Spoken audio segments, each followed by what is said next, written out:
오늘은 예수님의 탄생에 관한 말씀의 은혜를 나누고자 합니다. 천사들의 예언과 예고대로 마리아가 성령으로 잉태되었고, 당시 로마의 황제였던 가이사 아구스토의 칙령에 의하여 마리아와 요셉은 자기의 고향 갈릴리 나사렛을 떠나서 요셉이 살고 있었던 유대 땅 베들레헴으로 호적조사, 호구조사를 하러 올라옵니다. 근데 그 당시에 모든 사람들이 이 가이사의 명령에 따라 이동하여 자기의 집으로 가니까 여관에 있을 곳이 없는 거예요. 그래서 여러분, 이 예수님께서 있을 곳이 없어서 아마도 오늘 본문에 보면 강보에 쌓여 구유에 누이셨다. 그러니까 구유가 있는 곳은 마구간 아니겠습니까? 그래서 이 마리아와 요셉이 마구간에서 예수님을 낳았고 강보에 쌓아서 구유 위에 누였다. 근데 이렇게 예수님이 탄생했을 때에 들판에서 양을 치던 목자들에게 한 가지 사건이 있는데, 여러분, 밤중에 양을 치다가 천사가 나타났다는 거예요. 살아가시면서 천사를 보시기를, 여러분 주변에 여러분을 지키는 천사의 도움을 받으며 살아가시기를. 여러분, 천사가 나타났는데 이 천사가 뭐라고 말하냐면, 오늘 본문 10절과 11절 오늘 다윗의 동네에 너희를 위하여 구주가 나셨는데, 오늘 다윗의 동네에 너희를 위하여 구주가 나셨는데, 이 구주의 이름은 예수 그리스도 임마누엘이다. 그러면서 뭐라고 증거하냐면, 오늘 본문 10절에 보니까 이 예수님의 탄생은 온 백성에게 미칠 큰 기쁨의 좋은 소식이다. 여러분, 어린 아기 예수 하나가 태어난 것이 온 백성에게 미칠 큰 기쁨의 좋은 소식이다 라는 것을 천사들이 알려주더라는 거예요. 아니, 사람 하나 태어난 게 무슨 온 백성에게 미칠 기쁨의 큰 소식이야. 근데 여러분, 이 소식을 들었던 목자들은 그 천사들의 예언과 예고를 듣고, 여러분 오늘 본문 몇 절입니까? 15절. 천사들이 떠나 하늘로 올라가니 목자가 서로 말하되 이제 베들레헴으로 가서, 여러분 베들레헴까지 가지요. 주께서 우리에게 알리신 바 이 이루어진 일을 보자 하고, 이 전에 전주에 했었던 동방박사 이야기를 떠올리시죠? 기억이 나시죠? 여러분, 예수님께서 오실 것이라는 예언과 예고가 있었을 때에 이방인이었던, 믿지 않은 사람이었던 동방박사는 그 먼 곳에서 메시아가 태어난다는 소식을 듣고 밤중에 이동하여 예수님을 보러 자기가 가지고 있었던 가장 귀한 것들을 가지고 경배했어요. 근데 예수님이 분명 이스라엘에 태어나셨음에도 불구하고 예루살렘에 살고 있었던 사람들, 헤롯과 예루살렘 백성들은, 여러분 고장 예수님이 태어난다고 예언되어 있던 베들레헴이 8km밖에 안 되거든요. 여러분, 동방박사, 믿지 않는 동방박사들은 수천 킬로를 걸어서 예수님을 보러 왔는데, 예루살렘에 살던 믿던 사람들, 종교 지도자들, 헤롯 왕들, 예수님이 태어나신다는 얘기를 듣고서도 어떻게 반응해요? 여러분, 고작 그 8km 가는 게 힘드니까 니네가 가서 보고 진짜면 그때 얘기해. 내가 그때 내 왕에게 경배할게. 여러분, 오늘 본문의 목자들은 어때요?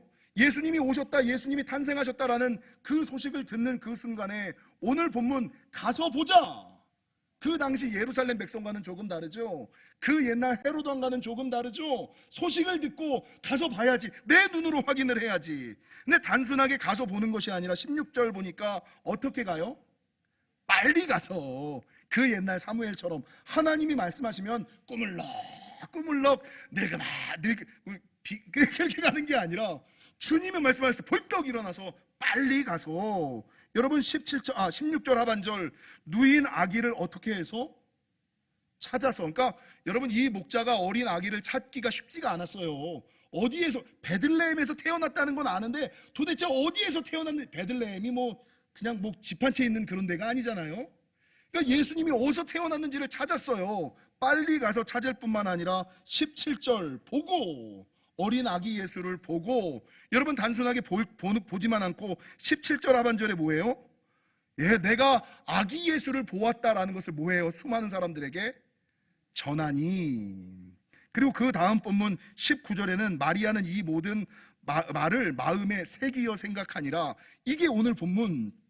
그래서 어린 아기 예수가 탄생한 것을 목자들이 가서 보고 경배하고, 오늘 본문 20절 하반절의 말씀처럼 하나님께 영광을 돌리고 찬양하며 돌아갔다. 이게 오늘 본문의 내용이라는 거죠. 여러분, 이 본문의 사건은 저와 여러분이 너무나 잘 알고 있는 말씀, 뭐 누구나 다 아시는 말씀이니까 제가 구구절절 세세하게 풀어서 설명할 필요는 없을 거예요. 근데 이 두 가지 사건을 통하여 성경이 우리에게 말씀하고자 하시는 바가 무엇일까? 오늘이 대림절이에요. 오늘이 대림절 첫 주거든요. 대림절이라는 것은 무엇이냐? 성탄절을 앞에 두고 주님의 오심을 기다리며 기도하는 절기, 이게 대림절 절기. 그러니까 오늘부터 성탄절을 기대하면서 지금 기도를 하세요. 주님이 오실 겁니다. 여러분, 주님이 오신다는 것은 어떤 의미일까? 오늘 본문에 보니까 여러분, 이 사건을 통하여 성경이 우리에게 말씀하고자 하는 것은, 천사가 끊임없이 우리에게 말하는 것은 무엇이냐? 메시아가 오신다. 근데 메시아가 오는 것은 그냥 오는 것이 아니라 오늘 본문 10절, 온 백성에게 미칠 큰 기쁨의 좋은 소식이다. 온 백성에게 미칠 큰 기쁨의 좋은 소식이다. 그냥 단순하게 아기 예수가 탄생했다는 것이 믿는 사람들에게만 국한된 것이 아니라, 여러분, 이 땅을 살아가는 모든 사람들에게 미칠, 그냥 뭐 좋은 음식 먹고 좋은 차 타고 좋은 집에 살면서 누리는 기쁨 정도가 아니라 큰 기쁨. 이건 온 백성에게 미칠 큰 기쁨의 좋은 소식이다 라고 주님이 말씀하시는 거예요. 여러분, 예수님이 태어나는 것이 왜 온 백성에게 미칠 큰 기쁨의 좋은 소식일까? 동방박사 이야기와 오늘 마태복음 1장과 누가복음 2장에서 천사들이 메시아가 탄생할 것을 이야기하면서 끊임없이 사람들에게 뭐라 그러냐면, 메시아가 오시는데 그는 그리스도다, 그는 예수다, 그는 임마누엘이다, 그는 구주다, 이렇게 얘기를 하거든요. 예수님의 이름을 끊임없이 반복하여 이야기를 해요. 그러니까 그냥 단순하게 어린아이 하나 태어나는 것이 아니라 그는 예수다, 그는 그리스도다, 그는 임마누엘이다, 그는 구주시다, 구세주다, 이걸 얘기하고 있거든요. 그러니까 이게 뭘 의미하는 거냐? 여러분, 예수님의 오심은, 예수라는 이름의 뜻이 뭔지 아세요? 우리를 죄에서 구원할 자. 그러니까 예수님이 오시는 것은 그냥 어린아기 하나, 내가 예수를 믿는 것은 그냥 종교 하나 갖는 것이 아니라 그 신앙을 가짐으로 말미암아 내 모든 죄와 과거의 상처와 슬픔과 아픔에서 나를 구원해 주실 존재. 그 구원받으면 어때요? 자유하죠.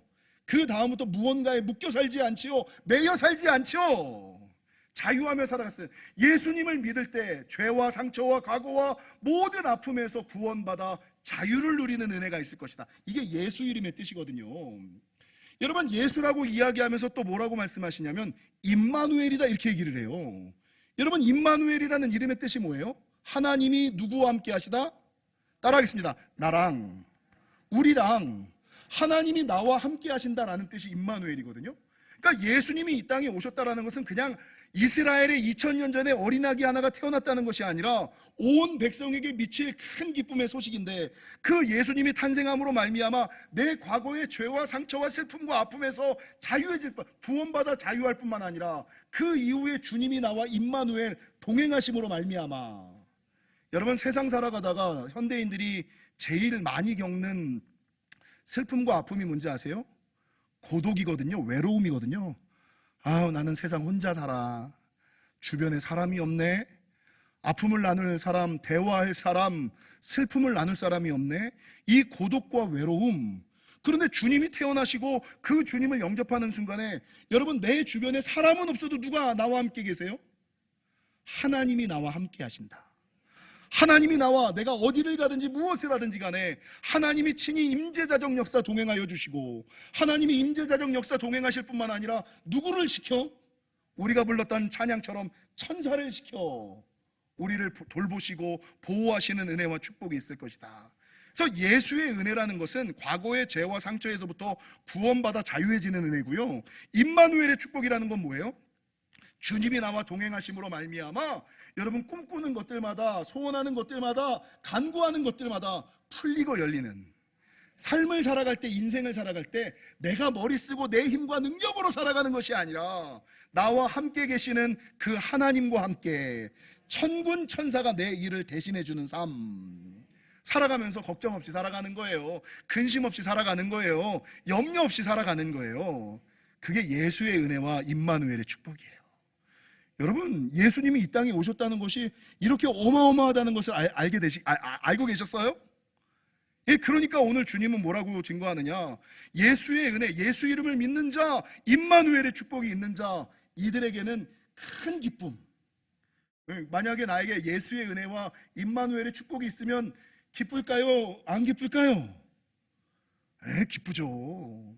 그래서 예수 믿는 사람들 중에 건강도 안 좋고 영혼도 안 좋고 내가 볼 때는 뭐 환경이나 여건적으로는 별로 대단할 게 없는데 이 정두환 목사처럼 맨날 그냥 실실 웃고 다니는 사람들 있잖아요. 저 사람은 뭐가 좋대?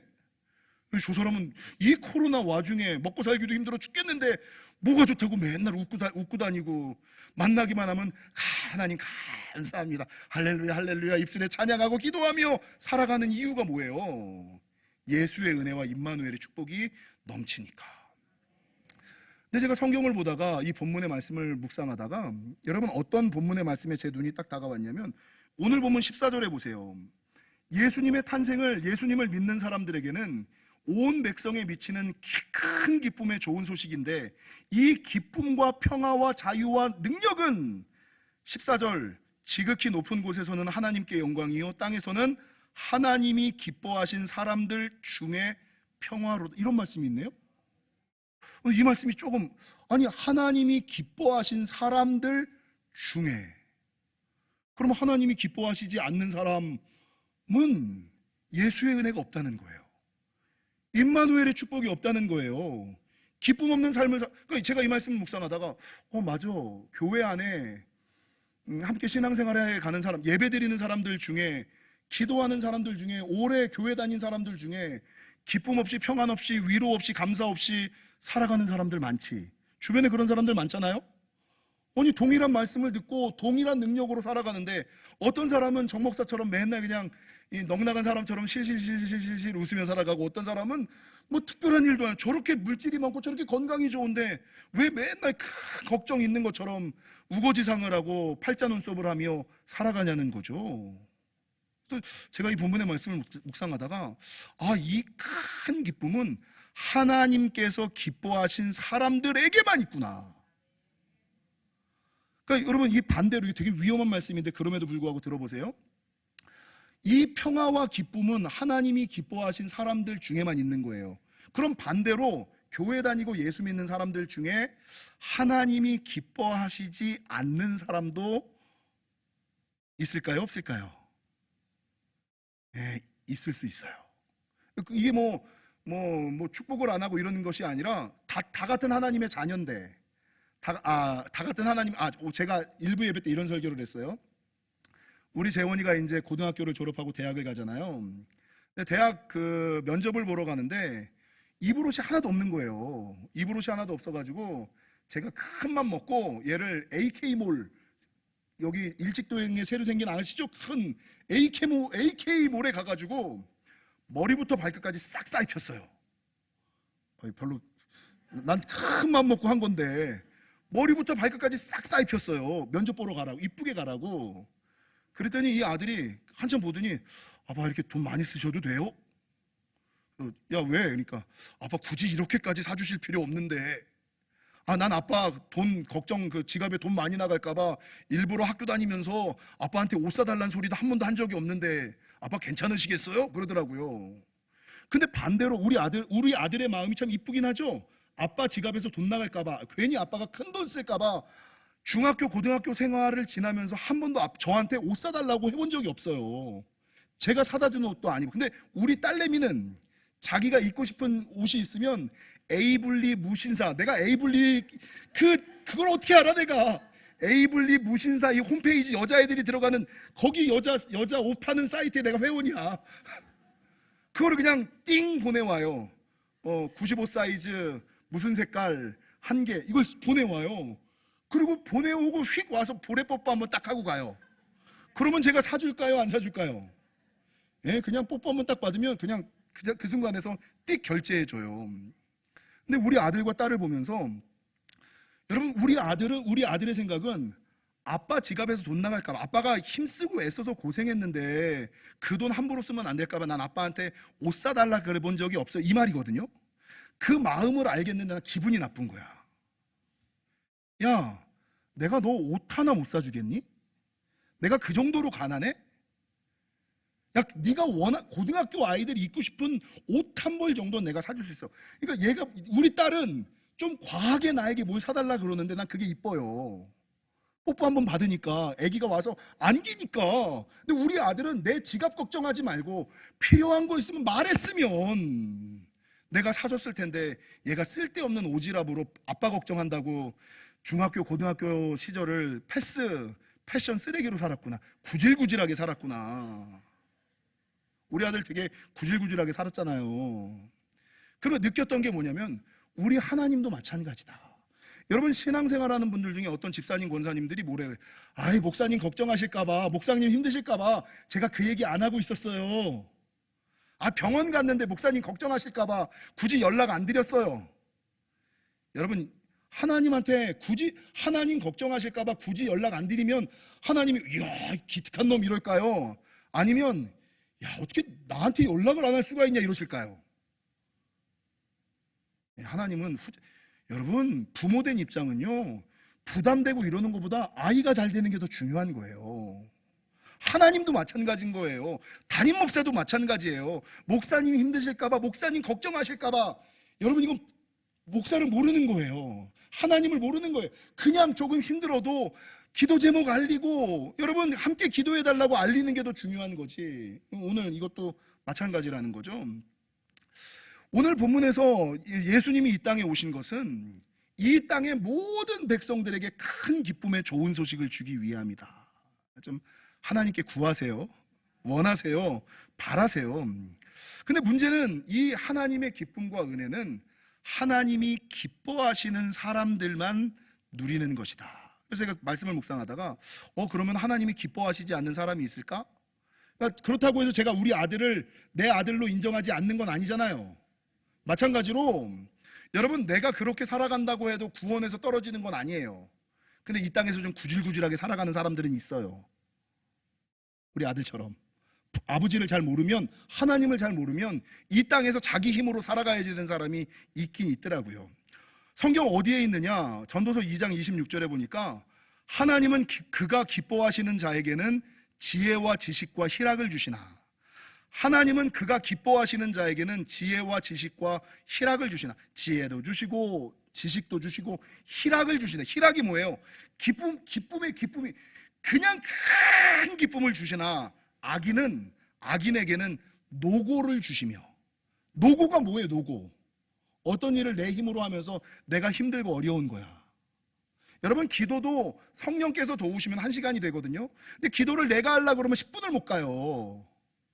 하나님의 일을 내 능력과 내 방법으로 하려면 교회에서 맡겨주는 사역과 사명이 너무 힘들어. 새벽에 깨어나는 것이, 여러분, 내 힘으로 하려면 새벽에 일어나 새벽 예배 드리는 게 쉽지가 않아요. 근데 성령께서 도우시면 새벽에 일어나는 게 아무렇지도 않아. 기도 30분 하는 게 아무렇지도 않아. 내 힘으로 하느냐, 성령의 능력으로 하느냐. 근데 하나님이 기뻐하시는 사람에게는 지혜와 지식과 희락, 기쁨을 주시는데, 악인에게는 뭐를 주느냐? 노고, 수고로운 삶. 살면서 맨날 힘들어, 못 살겠어, 죽겠어, 이렇게 살아도 되나? 이런 삶. 아니, 주님이 이 땅에 오셔서 자유를 주셨는데, 임마누엘의 축복을 주셨는데, 주님께서 함께 하시고 천군천사로 둘러진치는데, 온 백성에게 미칠 큰 기쁨의 좋은 소식인데 마음속에 기쁨이 없는 거예요. 맨날 그냥 근심하고 걱정하고 염려하고 그냥 투덜거리면서 살아가는 인생, 이런 사람들이 너무나 많다는 거죠. 여러분, 에베소서 5장 1절, 그러므로 사랑을 받는 자녀같이 너희는 하나님을 본받는 자가 되라. 제가 이 말씀 묵상하다가, 하나님이 기뻐하시는 사람에게는 이 기쁨이 있지만 하나님이 기뻐하시지 않는 사람에게는 어쩌면 교회를 다녀도 믿음을 지켜도 이 기쁨과 축복이 없을 수도 있겠다, 이 생각이 딱 드는 거예요. 그래서 성경에서 하나님이 기뻐하시는 사람은 누굴까? 옆 사람에 인사하겠습니다. 하나님이 기뻐하시는 사람 됩시다. 여러분 친구들 중에서도 여러분과 맞는 친구가 있고 좀 안 맞는 친구가 있잖아요. 여러분이랑 안 맞아도 친구 아닌 건 아니잖아요. 그죠? 맞는 친구 있고 안 맞는 친구 있는데, 자녀도 하나님이 기뻐하시는 자녀와 하나님이 싫어하시지는 않지만 기뻐하시지는 않는 자녀가 있고, 하나님의 사랑받는 자녀가 있는가 하면 자녀이기는 하지만 사랑을 많이 받지는 못하고 살아가는 자녀. 그래서 예수 믿는다고 해서 다 잘 되는 거 아니에요. 특출나게 잘 되는 사람들 있잖아요. 이게 누구냐? 하나님이 기뻐하시는 사람이 있다. 그래서 성경을 통해서 하나님이 기뻐하시는 사람은 누굴까를 제가 좀 찾아봤어요. 빨리 좀 살펴보고 넘어갈게요. 첫 번째, 하나님은 어떤 사람을 기뻐하실까? 히브리서 11장 6절, 믿음이 없이는 하나님을 기쁘시게 하지 못하나니. 옆 사람에 인사하겠습니다. 믿읍시다. 예수님이 나의 구주이심을 믿읍시다. 기도하면 된다는 것을 좀 믿읍시다. 하나님께서 하시면 된다는 것을 좀 믿읍시다. 믿음이 없으면 하나님을 기쁘시게 할 수 없나니. 하나님을 기쁘시게 하기 위한 첫 번째 조건은 믿음이 있으셔야 돼요. 여러분, 하나님을 기쁘시게 하는 두 번째 조건은 무엇이냐? 시편 147편 10절에서 11절, 여호와는 말에 힘이 세다 하여 기뻐하지 아니하시며 사람의 다리가 억세다 하여 기뻐하지 아니하시고 여호와는 자기를 경외하는 자들과 그의 인자하심을 바라는 자들을 기뻐하시는도다. 이게 무슨 말이냐면요, 여러분, 말에 힘이 세다고 하여, 그러니까 큰 말, 좋은 말, 그리고 사람의 다리가 억세다, 힘 있는 사람. 그러니까 이게 뭐냐면 세상 사람들의 관점처럼 힘 있는 사람, 돈 있는 사람, 명예 있는 사람, 권력 있는 사람, 능력 있는 사람들만 좋아하는 것이다. 아니다. 세상의 관점으로 하나님이 좋아하시고 싫어하시는 것이 아니다. 하나님은 어떤 사람을 기뻐하시느냐? 여호와를 경외하며 여호와를 의지하느냐, 의지하지 않느냐, 이거를 기뻐하시는 거지. 많이 배웠다고 좋아하고, 능력 있다고 좋아하고, 많이 가졌다고 좋아하고, 이건 세상 사람들이죠. 있으나 없으나 하나님을 경외하고 하나님을 의지하고 하나님 때문에 하나님과 함께 살아가고자 하는 그 사람을 하나님은 기뻐하신다. 세 번째, 하나님이 기뻐하시는 사람은, 첫 번째가 믿음 있는 사람, 두 번째가 하나님을 경외하며 의지하는 사람이라면, 세 번째는 시편 51편 16절에서 19절, 주께서 의로운 제사와 번제와 온전한 번제를 기뻐하시리니. 어떤 사람이요? 온전하게 예배하는 사람들. 여러분, 사실 이 시편 51편 16절에는 주께서는 제사를 기뻐하지 아니하시나니 그렇지 아니하면 내가 드렸을 것이라, 주는 번제를 기뻐하지 아니하시나이다. 그러니까 하나님께서 예배 드리는 걸 싫어하신다 그러시는 거예요. 근데 그 뒤에는 온전한 번제, 온전한 예배는 좋아하신다, 이건 진짜 기뻐하시고 축복하신다 이러거든요. 그러니까 예배를 드릴 때 온전하게 예배 드리는 것과 그냥 예배 드리는 게 있는 거예요. 근데 온전하게 마음을 담아 정성을 쏟아, 여러분, 온전한 예배, 뭐 특별한 건 없고요, 예배 드리는 순간만이라도 하나님 바라보며 예배하는 거, 이게 온전한 예배예요. 근데 어떤 사람들은 오래 교회 생활하고 신앙생활하고 예배는 드리는데 마음 없이 정성 없이 구별 없이 예배를 드리는 사람, 그러니까 하나님이 그걸 너무 싫어하는 거예요. 그래서 예배가 오히려 저주가 되는 사람들이 있어요. 근데 오늘 하나님은, 야, 그런 예배는 내가 싫어하는데 온전한 예배, 그리고 이 온전한 예배, 하나님이 기뻐하시는 온전한 예배자가 되시기를 원하면 뭐 항상 어떻게 예배하는 삶을 삽니까? 근데 예배드리는 주일 이 12시 1시간만이라도 하나님이 전부인 것처럼 하나님만 바라보시고 좀 예배하시기를, 온전한 예배드리는 자를 하나님이 너무 기뻐하세요. 그래서 응답은 다 예배 가운데 있습니다. 축복은 다 예배. 그 많은 믿음의 선배들이 예배만 잘 드려도 살아, 이 말이 뭐예요? 여러분, 기도원 가고 딴 데 가서 아무리 많은 일, 좋은 일을 해도 예배 드릴 때 대충 드리는 사람들은요 절대로 안 풀립니다. 예배 드리는 1시간만이라도 이게 되게 중요해요. 하나님이 기뻐하신다. 네 번째, 하나님이 기뻐하시는 것은 무엇이냐? 시편 69편 30절에서 31절, 내가 노래로 하나님의 이름을 찬송하며 감사함으로 하나님을 위대하시다 하리니 이것이 소 곧 뿔과 굽이 있는 황소를 드림보다 여호와를 더욱 기쁘시게 함이 될 것이라. 여러분, 황소를 드리는 것보다, 황소 한 마리 얼마예요? 한우 한 마리 얼마죠? 소고기 먹고 싶네. 황소를 드림보다 하나님이 더 기뻐하시는 게 뭐예요? 찬송하는 거, 찬양하는 거. 여러분, 찬양 많이 하십시오. 그러니까 하나님께 영광 돌리고 하나님이 기뻐하시는 사람이 되어 예수의 은혜와 임마누엘의 축복을 누리기를 원한다면, 그냥 유행가 뭐 카운팅 스타 뭐 이런 노래 부르지 말고, 젊은 애들이 부르더라고요. 여러분, 찬양하셔요. 찬송하세요. 찬양할 때 하나님이 임재하시고 귀신이 떠나가고 여러분 감옥문이 열리고 하나님이 축복하시는 역사가 있음을 기억하시고 순간순간 찬양하시는 삶을 살아가시는. 다섯 번째, 하나님이 기뻐하시는 사람은 로마서 14장 17절에서 18절, 하나님의 나라는 먹는 것과 마시는 것이 아니요 오직 성령 안에 있는 의와 평강과 희락이라. 이로써 그리스도를 섬기는 자는 하나님을 기쁘시게 하며 사람에게도 칭찬을 받느니라. 하나님의 자녀답게 사는 거, 성도면 성도답게, 집사면 집사답게, 안수집사면 안수집사답게, 권사면 권사답게, 장로는 장로답게, 목사면 목사답게 사는 거. 여러분, 떨어지지도 말고 과하지도 말고 딱 답게 살아가는 거, 이걸 하나님이 정말 기뻐하십니다. 여섯 번째, 하나님이 기뻐하시는 사람, 빌립보서 4장 18절, 내게는 모든 것이 있고 또 풍부한지라 에바브로디도 편에 너희가 준 것을 받음으로 내가 풍족하니 이는 받으실 만한 향기로운 제물이요 하나님을 기쁘시게 한 것이라. 여러분, 뭐가 하나님을 기쁘게 하시는지 아세요? 구제, 나눔과 섬김의 삶. 구제, 나눔과 섬김의 삶. 사도행전 9장과 사도행전 10장에는요, 사도행전 9장에는 지난주 설교했던 다비다 이야기가 나오고요, 사도행전 10장에는 그 고넬료 이야기가 나와요. 여러분, 다비다가 어떤 사람이었어요? 여자였지요. 근데 이 여자가 죽었어요. 근데 이 여자가 죽었는데 베드로를 정하여 베드로가 죽은 여자를 향하여 다비다야 일어나라라고 이야기할 때 하나님께서 그 죽은 자를 살려주시는 기적이 9장에 있었어요. 여러분, 사도행전 10장에는 고넬료 이야기가 나오는데 이 고넬료는 이탈리아의 이방인 백부장이었어요. 근데 이방인 백부장이 베드로를 청했을 때 여러분, 이방인이 구원받을 뿐만 아니라 내가 믿음으로 말미암아 내 집안 전체가 구원받는 역사가 있었어요. 근데 이방인이었음에도 불구하고 죽었던 이가 살아나는 기적을, 온 집안이 구원받는 역사를 체험할 수 있었던 그 근거를 사도행전 9장과 사도행전 10장은 뭐라고 증거하느냐? 사도행전 9장 36절, 요빠에 다비다라 하는 여제자가 있으니 그 이름을 번역하면 도르가라, 선행과 구제하는 일이 심히 많더니. 평상시에 여러분, 축복의 씨앗을 뿌려놓은 거예요. 던져놓은 거예요. 이 다비다한테 속옷과 겉옷을 안 얻어입은 사람들이 없어요. 그러니까 다비다가 죽었을 때 주변에 있는 사람이 다비다는 살려야 됩니다. 그러니까 베드로가 그 죽은 여인을 향하여 선포하며 기도하지 않습니까? 평상시에 축복의 씨앗을, 여러분 섬김의 씨앗을, 여러분 나눔의 씨앗을 뿌려뒀기 때문에. 사도행전 10장 44절, 내 기도와 구제가 하나님 앞에 상달돼요. 고넬료도 내가 믿음으로 가정 전체가 구원받을 수 있었던 비결은 평상시에 뭘 뿌려놨어요? 기도를 심어놓고 구제를 뿌려놓고, 기도를 심어놓고 구제를 뿌려놓고 섬김과 나눔의 삶이 있으니까 그게 나도 모르게 자라.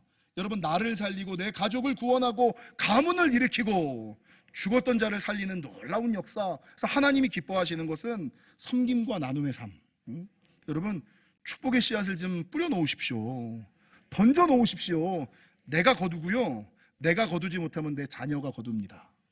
내 자녀가 거둠을 기억하시고, 마지막 일곱 번째, 여러분 하나님이 기뻐하시는 것은 로마서 8장 8절, 육신에 있는 자들은 하나님을 기쁘시게 할 수 없나니. 여러분, 육신에 거하지 말고 영에 거하기를 좀, 육적인 거 좋아하지 마시고 영적인 거 좀 사모하시기를.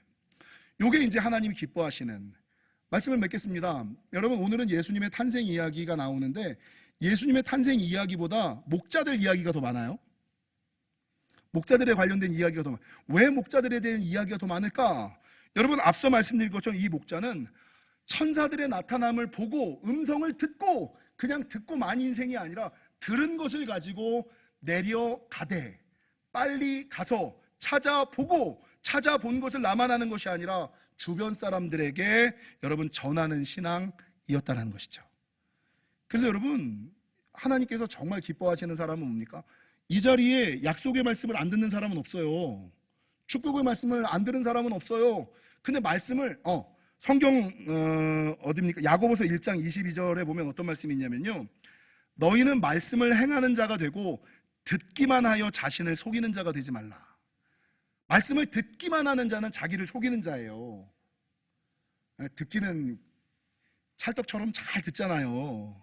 근데 듣는다는 것은 행함과 연결되는 거예요. 듣는다는 것은 실천과 연결되는 거예요. 그래서 너희가 듣기만 하는 것은 스스로를 속이는 것이다. 성령을 속이는 것이다. 듣기만 하지 말고 행하는 자가 되라. 이게 야고보서의 말씀 아닙니까? 여러분, 이 목자들이 성경에 기록될 수 있었던 비결은 천사들의 예언을 듣고 그 들은 말씀을 붙잡고 베들레헴까지 내려가되 빨리 내려가고, 그 베들레헴 집에 어디서 예수님이 태어났는지 모르지만 찾았다는 거죠. 노력했다는 거죠. 알려고 힘썼다는 거죠. 그리고 거기서 만난 예수님을 여러분 단순하게 나만 만난 예수로 끝내는 것이 아니라 수많은 사람들에게 전하는 신앙이었다라는 것입니다. 사랑하는 성도 여러분, 바라는 것은 예수님께서는 이미 우리 안에 와 계시고, 내가 예수를 믿고 교회 안에 앉아 있다는 것은 내 안에 큰 기쁨의 좋은 소식 씨앗은 있다는 거예요. 기쁘셔야 돼요. 지금 평화로우셔야지 돼요. 자유하셔야 돼요. 네, 행여나 혹시나 교회 안에 있고 믿음이 있고 신앙을 가졌는데도 마음 안에 자유가 없고 평안이 없고 기쁨이 없다면 어쩌면 지금까지의 내 삶이 하나님이 기뻐하시지 않는 삶일지도 모르겠다라고 기억하시고, 하나님이 기뻐하시는 삶은 어떤 삶인지를 여러분 8가지 9가지를 들었으니 이제부터 하나님께서 기뻐하시는 사람, 하나님이 사랑하시는 자녀 되셔서 예수의 은혜와 임마누엘의 축복과 자유와 평화를 누리며 살아가시는 저와 여러분이 되시기를 주님의 이름으로 간절히 축원합니다.